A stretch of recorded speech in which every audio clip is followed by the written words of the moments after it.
Shalom and welcome to Pirkei Avot with Rabbi David Katz.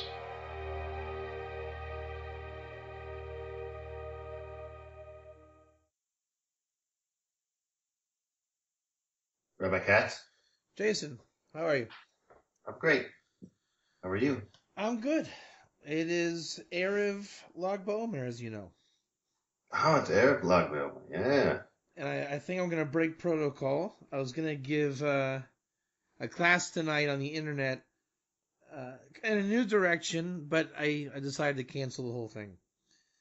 I'm going to give, I think, my first public Zohar teaching. I think Oh, in wow. merit of Rabbi Shimon and the work we're all doing.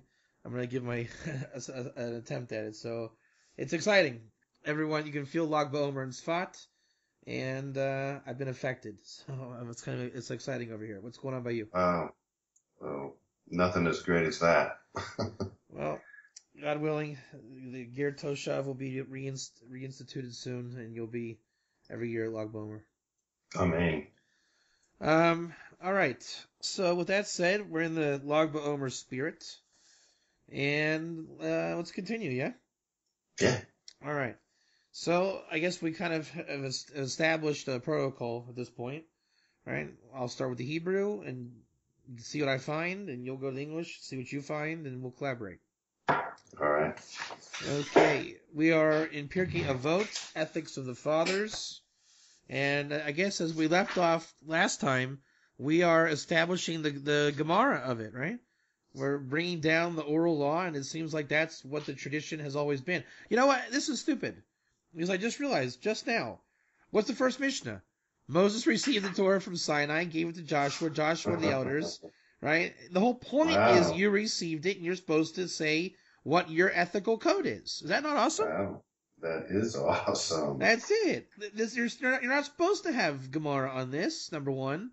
Number two, you're supposed to receive it. Number three, we are. Number four, you're supposed to give over your ethical code.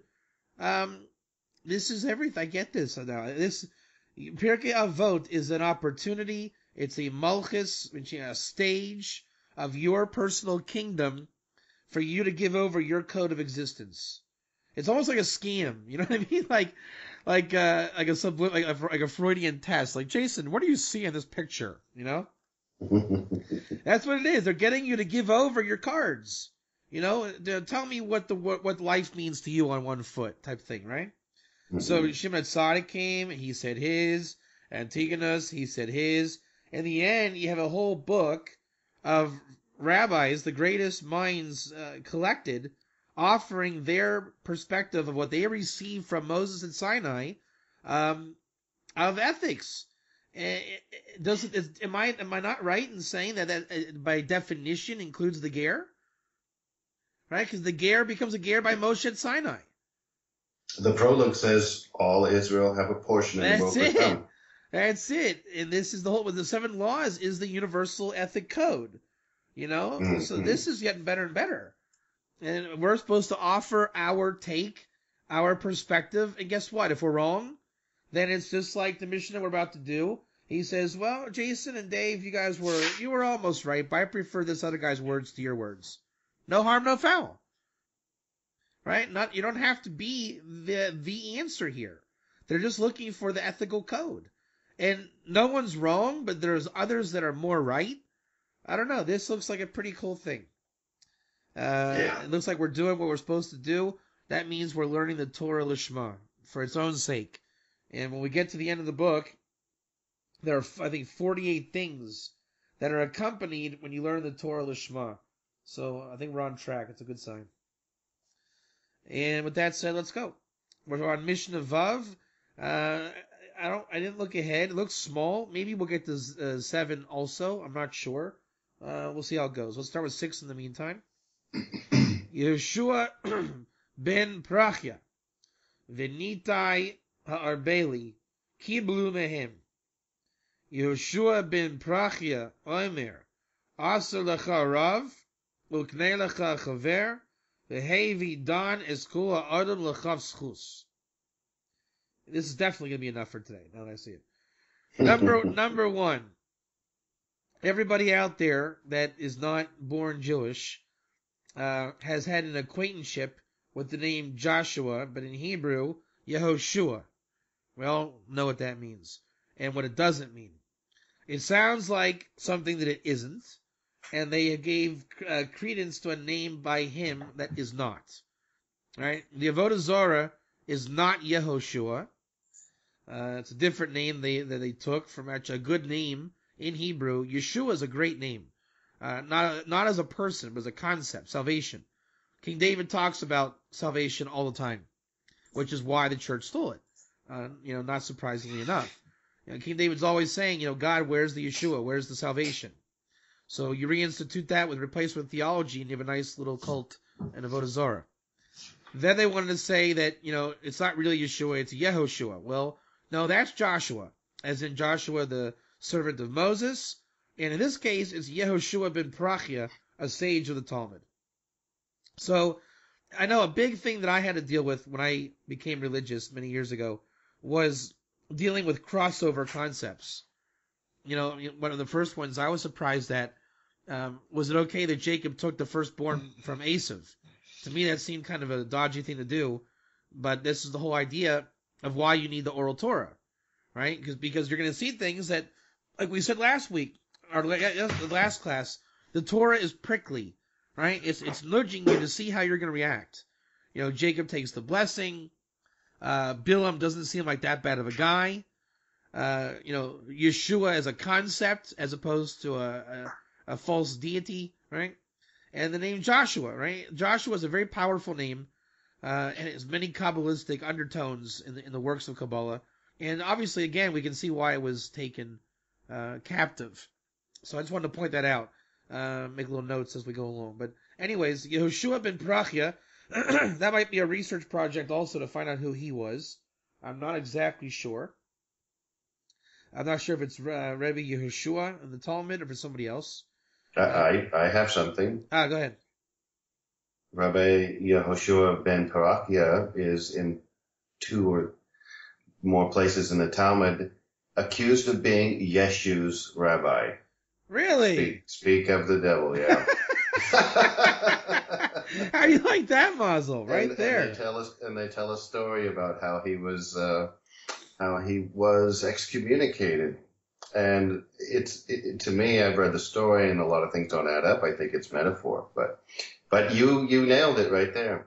Wow, that's pretty cool. Mm-hmm. Venitai ha'arbeli. Here's a trivia question. Where's the Arbel? Where's the Arbel? Galilee. Okay, and what's it's near Tiberias. And what's special about it? Wait. Yeah. Nitai of Arbela. It's near Tiberias. What's special about it? 5 pairs of scholars. Nope. I don't know. What is special about it? You never heard of a guy by the name of Jethro? Oh, Jethro. Yeah, buddy. Yeah. Jethro's buried on the Arbel, Arbel. It is absolutely beautiful. It's a stunning place. Okay. Everybody, look, I'm not one into use the word pilgrimage and things, but especially every gear's got to go see Jethro. It's just it's a profound experience. So, and it overlooks the Kinneret, which is also, by the way, another stolen Avodah Zarah. The Muslims hold Sfat holy because it overlooks the Kinneret, Sea of Galilee, because Isa, the Jesus of Islam, is supposed to come to the Kinneret, and you witness it from Sfat. So the Arbel is also a view of the Kinneret for similar type reasons in Avodah Zarah. And there's always this thing about being on the high ground looking down at the Kinneret. Jethro was there. I don't know why Jethro was buried there. I mean, it's a beautiful place in terms of holiness, but it's a special place. And you see, that's why the Avodah Zarah obviously has all the Galilee. Probably if Yervim and Nevat maybe had something there too. Who knows? I mean, all the Avodah Zarah of the province of the Ball. Who knows? But you see, there's a great seizure of light in the Galilee for that reason. These types of reasons. Yeah. Yehoshua ben Parachia oimer arselech rav. So again, if we're going to take it in its literal worst place possible, right? Make yourself a master. Get for yourself a master. You'll say, what? I need a master? Who do you think you are? Right? So the Vilna Gaon, in his commentary of Mishle, Proverbs, there's a lot of language of master, to use the generic term. But there's rabbi, Rav, I hear Rav. Let me just explain the differences real quick. A rabbi can be pretty much anything. It's like saying a human, right? A Rav is the guy who is your halachic mashpia. He's not your spiritual guide. He's your practical guide, right? He's the Rabbi Richmond would be a Rav of many Noahides, right? He's going to tell you, what the law is, practically. He's not telling you about the keter of mochin of Ak in the Zohar, right? That's not the function of a Rav. No matter how spiritual or holy the Rav might be. The function of a Rav is practical guidance in concordance with daily halacha and lives, marriage counseling, these kind of things. A rabbi, again, could be anything. A Rebbe, he's the one that's going to talk to you about mochin of Atik, Atzmusov, right? All these things in the Zohar, right? A Rebbe is your spiritual guide more so. I think that's about the biggest ones with the concept of Rav. But basically, it's any type of spiritual teacher or guide in Torah guidance, and each one has a different function. So when it says make yourself a Rav or establish a teacher, number one, a lot of people use this as a what do you call that? When you intimidation tool, right? Do you have a Rav? Is anybody looking after you? The answer is don't answer them like that, because they're doing a trip on you. You need to establish a Rav for the different functions of your life, and you should be responsible to know what those functions are, and be in control.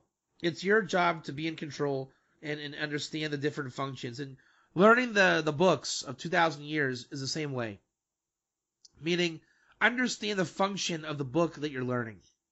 Right? For example, the Divine Code is a controversial book in the Noahide world, but it's not puzzle. It's not negate. It's not. How do I say puzzle in English? It's not. I'm going to speak in bad English. Okay, puzzle means it's not nothing. All right, I know that's not proper English, but I'm saying it's not nothing. And a lot of times when you translate, it's easier to speak in poor English than in a proper English, because usually the proper English is a word that nobody knows, like juxtaposition and words like those. So I'm going to speak in bad English. The Divine Code is not nothing. It's actually a great book. It's just not the Rav of all Noahide-ism, right? But it has tremendous footnotes, great sources. Understand its function, right? The number one problem that we have with the Divine Code is that it says I'll even use it in a negative way. It'll call every goy an akum.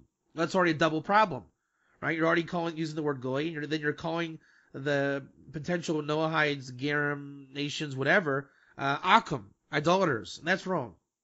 You can't make a blanket statement like that. We, on the same side, we cannot call every non-Jew a ger. That would also be wrong. Therefore, we are not the Rav of all Noahide, right? If you're not a ger, you don't really have much to do with me in terms of David Katz is your rabbi or a rabbinic anything. It's your choice if you would listen to me in any regard in that going in that direction. Does that mean that I'm puzzled, that I'm not nothing, or that I'm nothing? That would be up to you. But the truth of the matter is, I have a function. I know what my function is, and I try to stick to my function. Every Torah book written has that quality to it. There's really no such thing as a treif Torah book or a bad Torah book. A lot of people give certain books bad raps, especially the Zohar. It's a forgery, they'll say. But the fact is, just know the function. The Zohar is not trying to be the Mishnah Berurah. It's not trying to tell you daily halacha. And if you use it for that, you've misplaced the function. And that could be very well, I'm just guessing, a Yeshua ben Prachia, Yeshu type relationship. Misappropriating the type of relationship of Torah. That's really what Christianity is.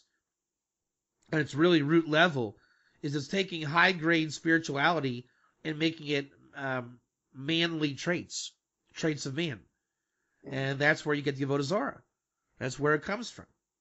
In Kabbalah, technically, there's a level of revelation called Zer Anpin, which means like the prototype man. And because Atzilus, the world that it's in, is the world of God, you could call Atzilus, Zer Anpin, the son of God. Right? It's a very poor translation to do that. It's only technically okay to do that if you know the context. Rav Ginsburg translates it that way, and I'm very against it because he knows what he's doing. You shouldn't do it. You shouldn't call Bina the mother of God either, right? The Bina in Kabbalah is understanding, and it's called Ima, mother in Kabbalah. And again, it's the godly world. So you have to be careful in how you present the functions of concepts. And then what Christianity does is it brings it down into evil and takes it literally and says, hey, look, here's the Trinity, God, the mother of God, and the Son of God, no problem. And it's a horrible crime. And that's how you get Avodah Zarah. And you really can make an Avodah Zarah out of anything, right? The Rebbe promised us Mashiach. The Rebbe knows, therefore the Rebbe is Mashiach. And you get this everywhere. And the only reason why there's not more Avodah Zarah today is because there's plenty already created. You don't need another Christianity. It's already done. And so, look, the Divine Code is even going into a bit of shtickle balagan. People, saying it's the new Bible. I mean, it's inevitable. You ultimately can't guard everything you do. But you don't need to lend yourself to something that's easily lended to, right? It's like when Bill Murray in Groundhog Day, I posted the meme, I'm not the God, I'm a God. It's a funny line in the movie, but you see how easily it can be misconstrued. I mean, it was funny in context of the movie Groundhog Day. But, if it was somebody that would actually say that, of themselves, that would be Avodah Zarah in 2 seconds.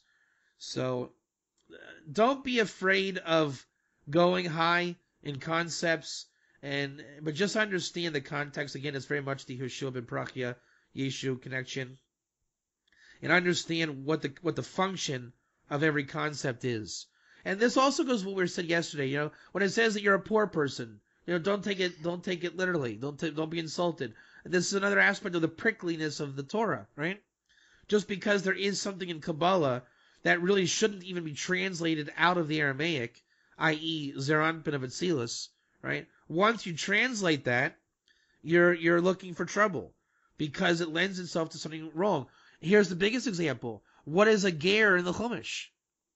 Right? Once you translate it, convert or proselyte. You're already wrong. You already just ruined the Torah just by doing that. So anytime you go from Hebrew to English, you're in dangerous territory. Therefore, it's imperative. Because it's a necessity to take it out of the original language to understand it. Once you do that, please know the function of the thing that you're translating and spreading. That's what I get out of make for yourself a Rav. Uknei lecha chaver, and acquire for you a friend. I think a good learning partner that I have alongside you, Jason, is Russell Kirk, and his whole thing now is saying that the ger is a chaver.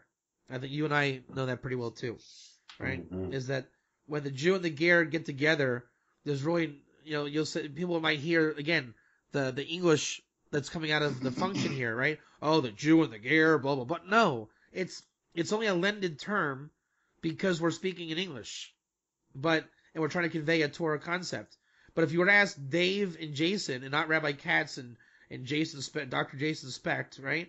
If you ask Dave and Jason, they're chaverim, right? Mm-hmm. So, and look at the order here. Make for yourself a Rav.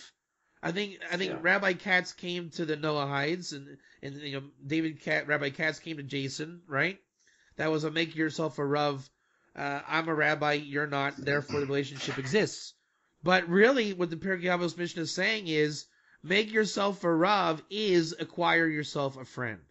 It's the same thing. Yeah. Right? I saw that too. Yeah. It's saying one line. That's it. And we're seeing this every time in the Mishnah, aren't we? I don't talk to a woman, especially, and it's like, it's leaving out the false English words.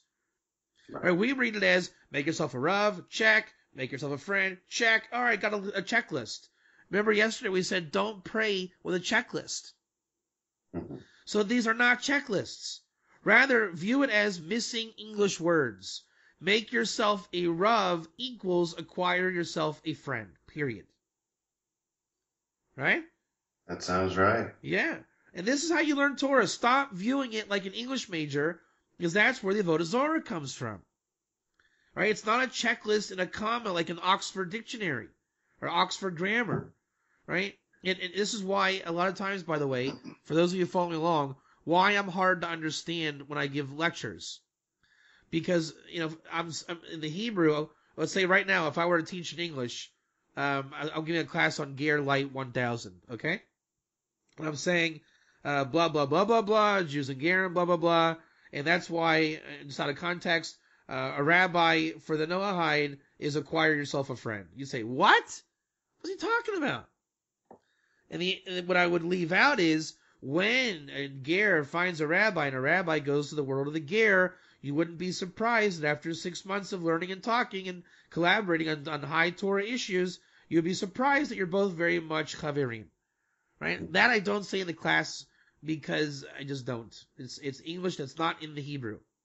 I try to keep my classes in the original. So when you're learning, be aware of this concept that those little, him, that, of, preposition words, and they don't exist in Hebrew as a necessity. So you can make the statement like this: make yourself a Rav is acquire yourself a friend. Period. Now, meditate on that.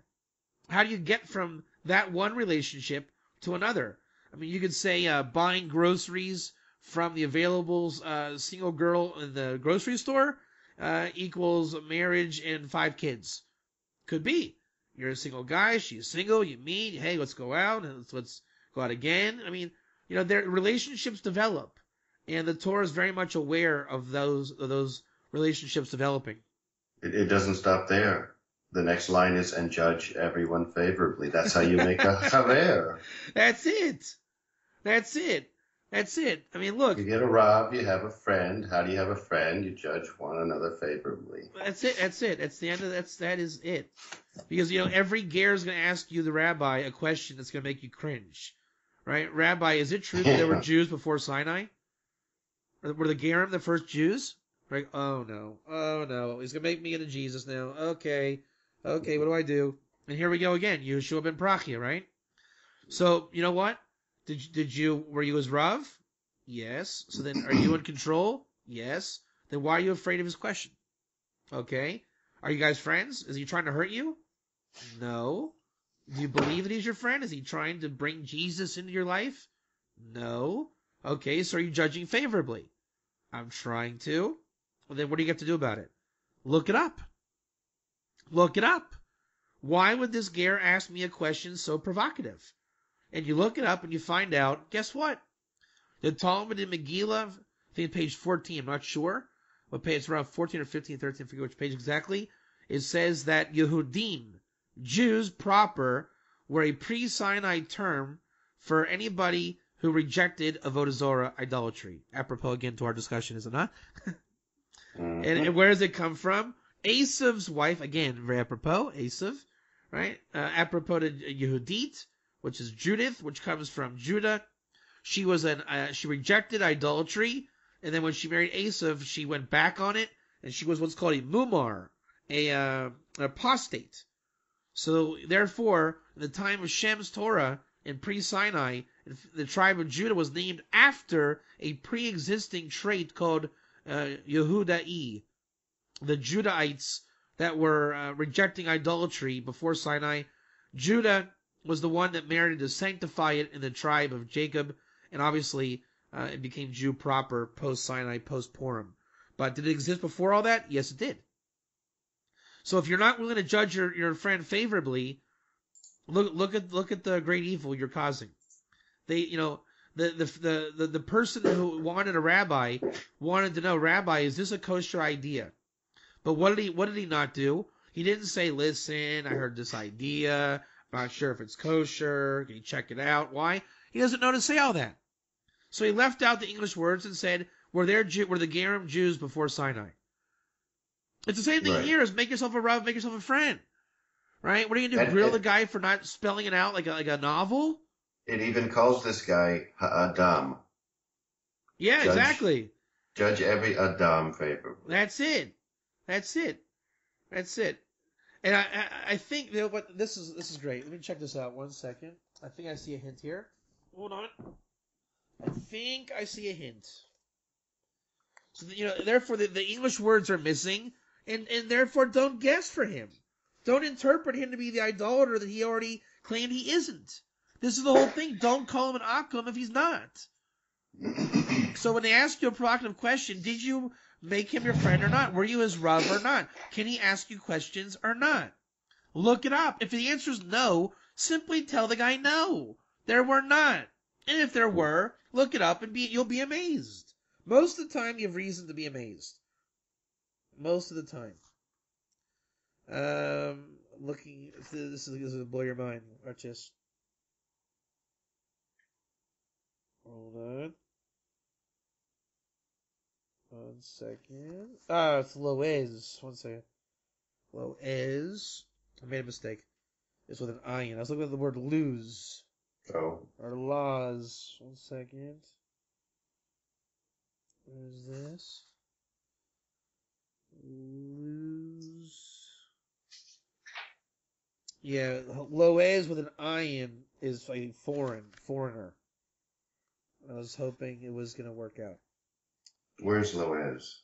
The Rosh Tevis, the initial letters. Oh. Ha'adam l'chav zchut, halaz.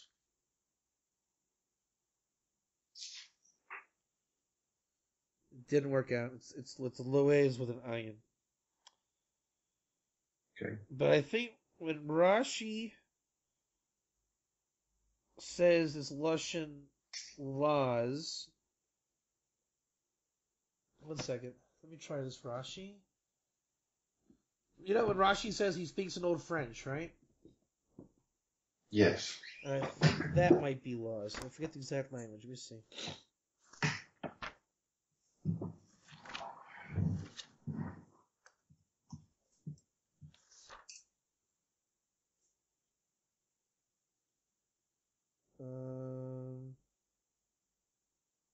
No. It's a different spelling. Oh well. I was close. Can't hit them all. No. So let me see what I can find real quick before I hand it over. Go ahead and say what you find, and I'm gonna scan the Hebrew as you talk. Go ahead. Well, you've covered it already. Yeah? Yeah. This is a powerful one, isn't it? This really tells the whole story. Yeah, well, definitely. I mean, Aseh lecha rav, uknei lecha chaver, that is like, my experience with this whole thing is, it happened because of a rav. You. Right. And a lot of other rabbis too. But the chaver thing,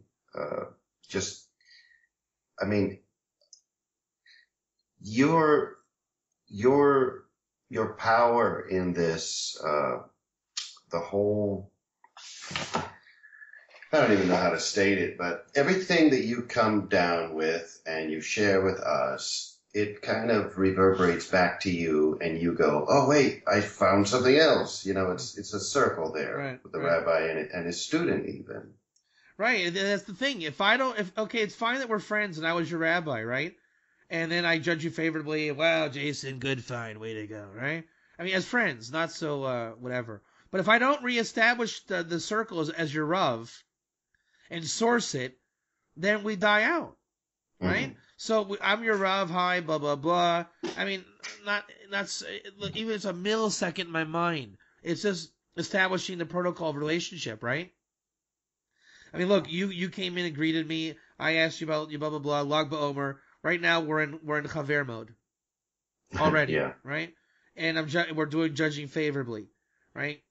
But if I don't reestablish all the time that I'm the Rav, then when because I'm not appreciating you because you sought me to be your Rav. So if you ask me a question and I'm just blow you off, oh Jason, don't worry about it, buddy. I'll look it up when I get to it. Have a great day, buddy. Right? You're like, what's going on? You're my Rav. Right. You're supposed to look it up for me. Right? So it's not like I'm your Rav, but you're looking for a Rav. Right? And I'm looking for a friend. But if I don't remain the Rav and you don't remain the friend, what good are we? Right. I mean, isn't husband and wife the same thing? I'm looking for a companion. She says, I'm looking for a bodyguard. Right?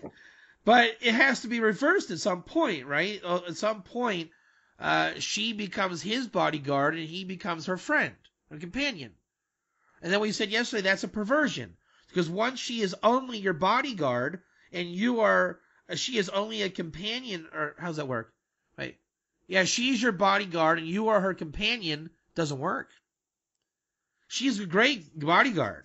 And look, you're a great companion for her. You can chat it up all day long.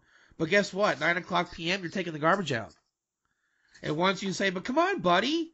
We're chums, aren't we? And she's saying, no, you're my bodyguard. Take the garbage out. So you have to reaffirm the rule. Just because you found a new rule, right? Cute girl dating at the grocery store, right? Now give me free apples. It doesn't work that way, right? Just because you're dating now and maybe there's some chemistry, you don't say, blow your boss off. I'm going to hang out and talk to you. Forget the customers. I'm the king here and you're just some kind of toy. Doesn't work that way. I think this is where people breach the relationship all the time. Look at parents, right? Your parents can be your friends, but don't ever confuse them as your friends. My mother taught me that. We get along great, but boy, when we're not friends and she's my mom, you put your dishes in the dishwasher. But you don't tell your buddy on the street that, right? So, you have to remain with the integrity of the role that you're playing. And that's imperative, especially in the rabbi-student relationship, because you're talking about the nourishment of the soul here. And just because we become friends doesn't mean that I can stop caring about your soul, right? You hired me, so to speak, I use that word loosely, to portray the protector of your soul, right? I enjoy teaching you because it's a friendly endeavor. So we end up trading roles a lot of the times, but don't ever forget where the rules are established, because the one that forgets, the other guy remembers. It's very painful for the other person, And again, judge was chus. If one guy barks at the other guy, it's not because you're not a good friend. Maybe I need you to be a rabbi right now, and you're not being a rabbi, or or other way around. So. These are profound, man. These Mishnayos are so amazing. Another one is what was Jethro had 7 names, I think. What was one of his names? Chaver. So there it is again. What happened at the Temple Mount with Abraham and Melchizedek? Abraham in the Midrash is called a friend, and what did Melchizedek say? Kone Shemayim va'aretz, acquire heaven and earth. So there you have the whole fractal, the whole Torah, Abraham and Melchizedek. And that's and where do we learn judge your neighbor favorably? Everybody says that Shem sinned. Did Shem really sin? What does the last words of Pirkei Avos say that we learn that Hashem acquired? I'll read it. I don't want to paraphrase. Let's read it. 5 things.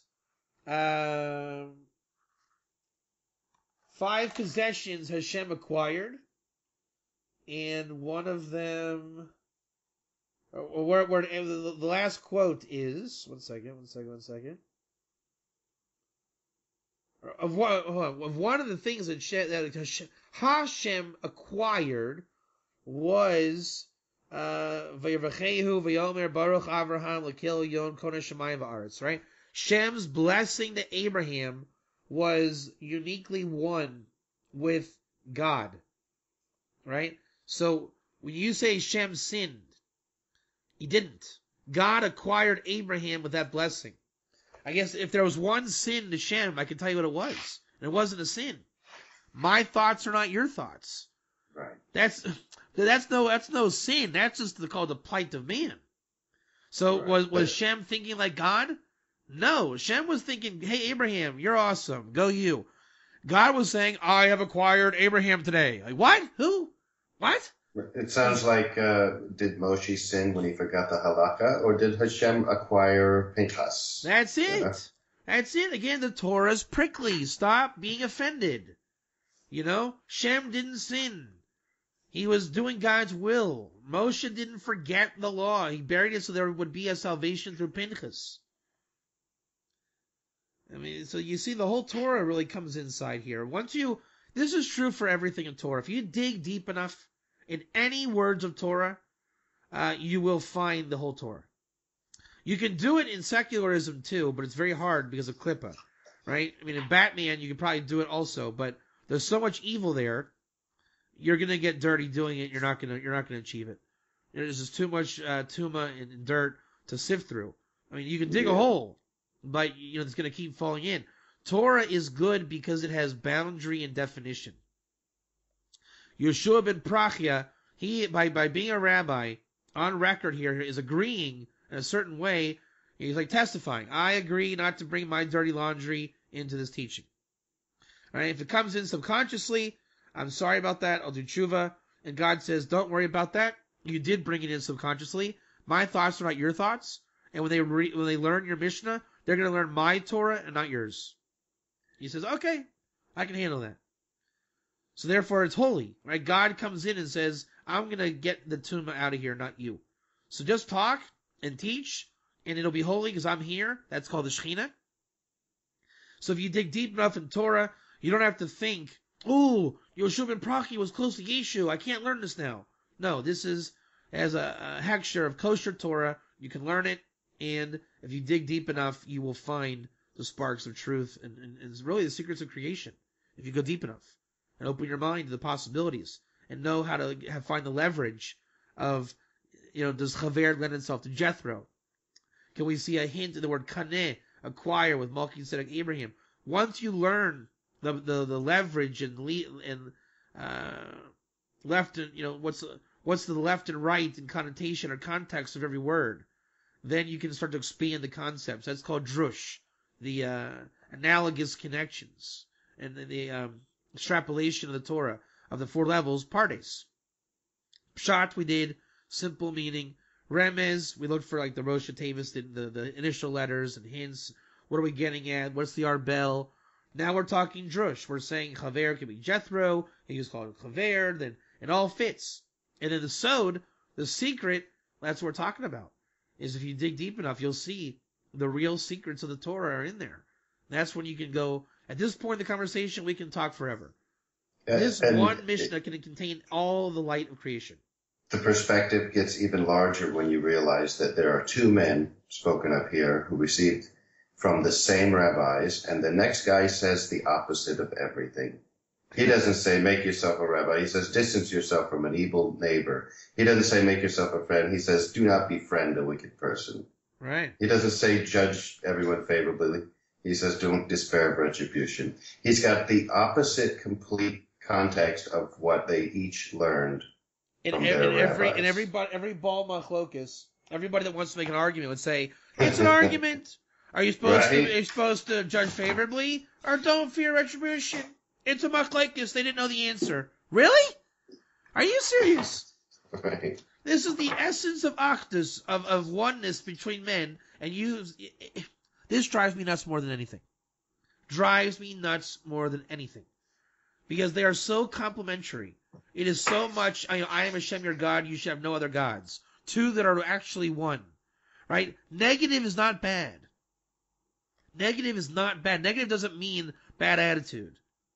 Negative means what you said is right, and what I said is also right. It's called riboy, which means inclusion, right? from your words, I can derive other words. People see it as miyut, as a negation. Well, he's not right. Why would I want to make myself a Rav? I would say you should distance yourself from a bad neighbor. The answer is they're both right, tough guy. You know? I mean, this is where the power of two, the Pirkei Avos rabbis are called zugot, pairs. It doesn't say enemies. That's right. And with that, I guess we can conclude. Jason, I'm honored and privileged that in this little discourse you were able to express Nitai Arbeli. I was able to extrapolate Yeshua ben Prachia. We'll go further, obviously, in Nitai Arbeli next time. It's all one, guys. One Torah, one God. Amen. It's one for the world. If you see machlokas here, division, argument, duality, I feel sorry for you because you're really missing out. I mean, I'm going to be a bit of chutzpahdik here. If you're really seeing that here, get a life. Just get a life, because the Torah doesn't need you. It's so great and so profound, and the learning between two people without argument and division, and when you judge favorably and hear the other guy, right? Like I said, don't increase talk. Listen to the other guy. It's like we're so used to when someone talks, like, oh no, they're going to argue with me. Maybe not. Just don't argue. Bring up the other point, but why is it being an argument? It's like, imagine if Yeshua ben Prachia said it's all about ger, and Itai Arbeli said it's all about Noahide. It's not an argument. No one's saying it's an argument. So, it's an honor and privilege, Jason, to learn with you and be your chaver. And I know you see me as your Rav, and I see you as my chaver. But I'm willing to judge you favorably if you accept my friendship. The honor is all mine. That's it. Rabbi. Yeah. So this was awesome. I mean, look, I can only imagine where this is going to go with the next couple of Mishnayos. We're already now in the secrets of creation, right? We understood yesterday that we are the Gemara, and then today we found out that we were miskaven to that. Miskaven means when somebody said something and then you said it and you realized that you were thinking just like them, right? It's called miskaven to them, which means align with them. And look, this is the whole point.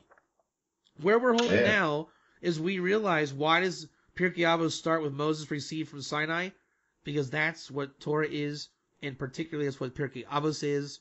And we took the liberty to do it with a pure heart and soul and mind, and God gave us a nice shefa gift of the bounty by realizing that's what Pirkei Avos is. That's why every great rabbi has a commentary on it. We all have an ethical code in our soul, and I guess I'm seeing what my ethical code is.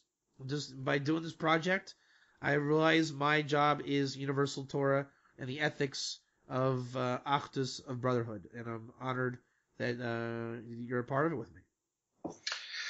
Amen. I'll say one more thing. Pirkei Avot, I consider them my fathers also. Amen. And that's a wonderful thing, to be enjoined to Israel and see how it can work like that. Amen. Amen. So I'll close with this. I'm not sure. I'm looking at, is there a gematria in the word Pirkei Avot? Let's look at it real quick. See what you can find. Look at the Hebrew. Just 409. The gematria is 799. Let's try an Atbash. Ready? Let's try an Atbash. 781, 821, 825, 828, 828, 834. It's tough. This one's not lending itself too well. Okay. Here it is. Ready?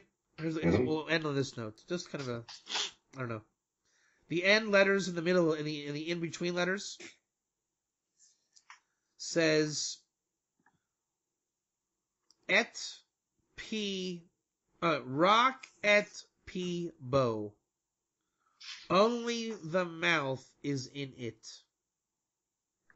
Rock et p bo. Only the mouth is in it.